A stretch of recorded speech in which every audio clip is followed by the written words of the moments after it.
Hello, welcome back to my channel. My name is Haley, and in this video, I'm going to talk about all the books I bought in October. FYI, it's a disgusting amount. So I bought 24 books in October. Most of them were secondhand, and a lot of them were bought to celebrate my new job. Any reason to treat myself, right? Let's just get into it. I'm just gonna fly through these. I'm so excited. Most of what I bought was fiction. I also bought some nonfiction and some classics as well. So let's just get started with the contemporaries. The first I got is The Revenant by Michael Punke.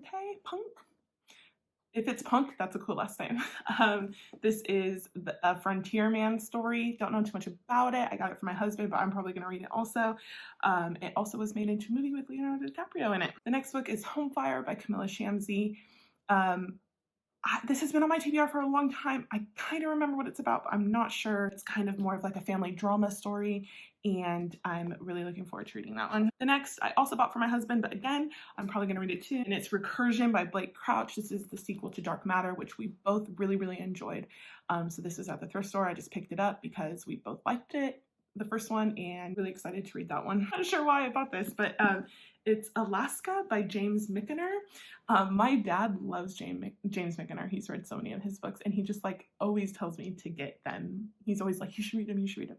But I never do. But I saw this at the thrift store, and winter's coming up. I'm just kind of in the mood to read something kind of like deep and epic. So this is definitely it. This literally starts from the beginning of Alaska in terms of like geography, and then follows characters through time. So I'm very excited for this one. My dad will be happy that I finally picked it up. Next one is a thriller, and I picked it up after watching one of Gabby from Gabby Reads videos, and she said this was like a thriller that you definitely should pick up, and then the concept of it just really intrigued me, so I ended up getting it, and that is What Lies Between Us by John Mars. I bought this new, so that's how much it kind of intrigued me. It's about a woman that keeps another woman locked in her attic.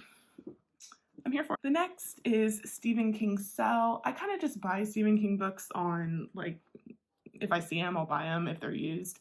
I like that I have like a big collection of his, and I have been working my way through them. I've never read Cell, but I was looking at it, and it's all about a virus that spread through cell phones. So Corona, 5G, like coming together in this one Stephen King book. The next is The Truants by Kate Weinberg. I said it's kind of like a dark academia book, which I'm kind of feeling for the wintry vibes. And then after I bought it, I realized it was signed by the author, which is, I guess that's kind of exciting. Next, another one that my dad has recommended for me, and that is The Pillars of the Earth by Ken Follett. I mean, this is massive. Don't think I'll be getting to this one for a while. I tend to read my bigger books like over a couple months and just spread them out. This is a historical fiction epic novel, and it's all about the raising of this cathedral in England. So it is something I'm interested in. I would like to read it. I've heard great things about Ken Follett and this series, but just don't know when I'll be able to get to it. Another huge one is A Little Life by Hanya Yanagihara. I've seen so many people talk about this. I do want to read it. Again, don't know when. It's massive. I've also heard it will make you cry, and I'm okay with that. The next one I picked up is The Humans by Matt Haig. I've never really been interested in reading anything about Matt Haig. Nothing's really like appealed to me, but after his newest release, The Midnight Library, I thought he might be worth picking up. I saw this at the thrift store, so I grabbed it. I then picked up The Mistletoe Bride and Other Haunting Tales by Kate Mosse. This is all like creepy, gloomy stories that are kind of inspired by like folklore in the UK. That's kind of the vibe I got from it. I would like to pick this one up soon. I feel like this is very timely, very seasonal. I've never read anything by Kate Mosse, but she's quite popular, so it would be great to see what she's all about. Next one I picked up, again off of a recommendation from Gabby at Gabby Reads, because she reads a lot of thrillers and I don't, so I tend to kind of take her word for it, I guess. And that is The Silent Patient by Alex Michaelides. This woman like kills her husband and then just doesn't talk. And then I think she gets put into a mental institution. I'm not quite sure. But yeah, I would also really like to get to this one recently. I do like reading thrillers in the winter. I just feel like it's the time for it. I've heard really good things about this one. I've heard it has an amazing plot twist, so I'm really looking forward to seeing what that one's all about. Next one I picked up is The Note by Zoe Folbigg. Zoe Folbigg is a local author to where I live in Hertfordshire, and she actually used, or I think she still does, write at our local library, which I used to work at, so I used to like watch her working on her books, which is quite exciting.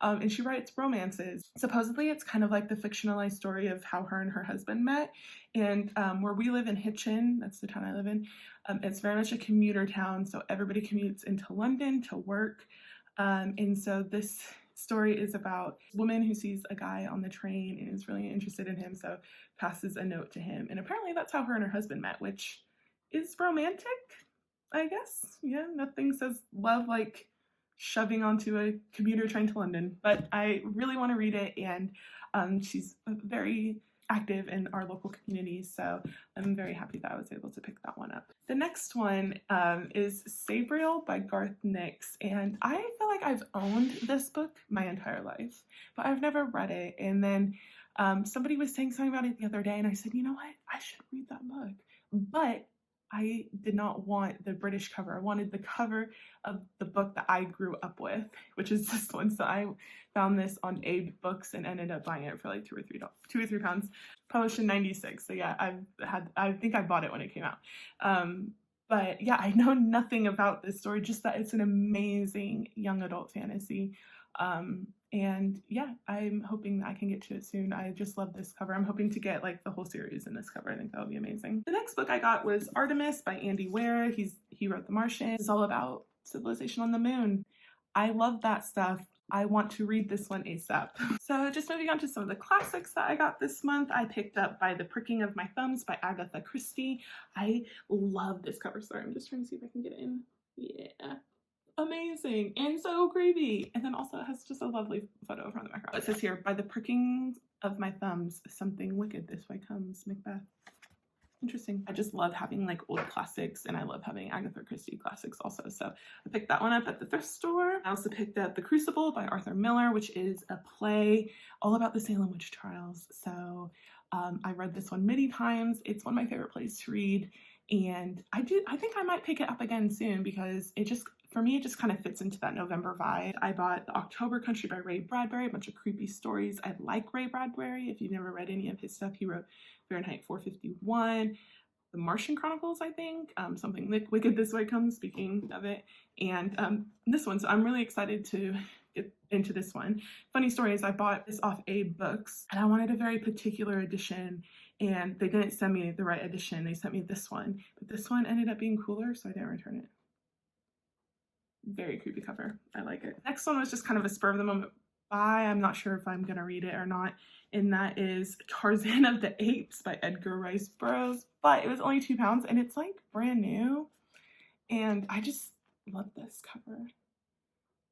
I was telling my mom about it and she was very surprised that I hadn't read it, so I don't know if this is like a popular one to read or not. And the next two I bought as a treat to myself for getting a job.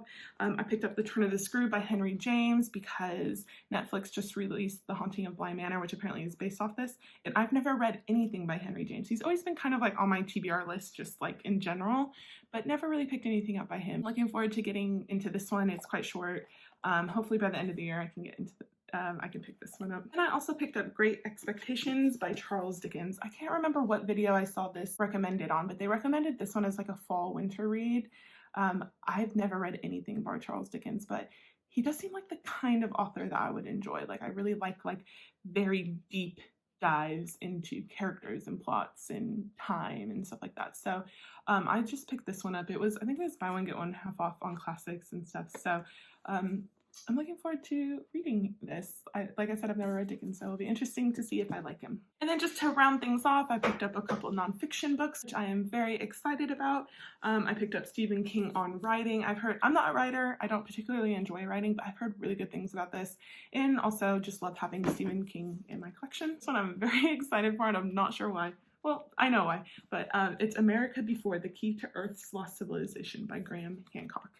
I got this one new as a treat to myself again. It is the idea that cultures in America have not been here as long as cultures in Africa, Asia, and Europe.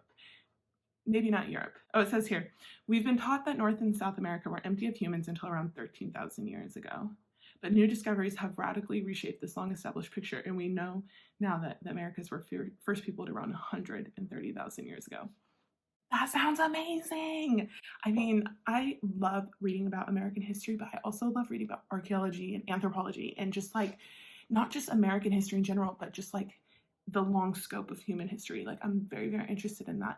And I do feel like this ticks all the boxes of things I'm interested in. It has the opportunity to really change the way I think about world and American history. So I'm very, very interested in this one. And it also has so many photos. I mean, I don't know if you can see, but like, so many photos throughout it, and I just feel like that's very rare for a nonfiction book. They almost never put in enough photos, I feel like. We just opened it up to a picture from Egypt, so it's like, I'm just so interested in reading this one.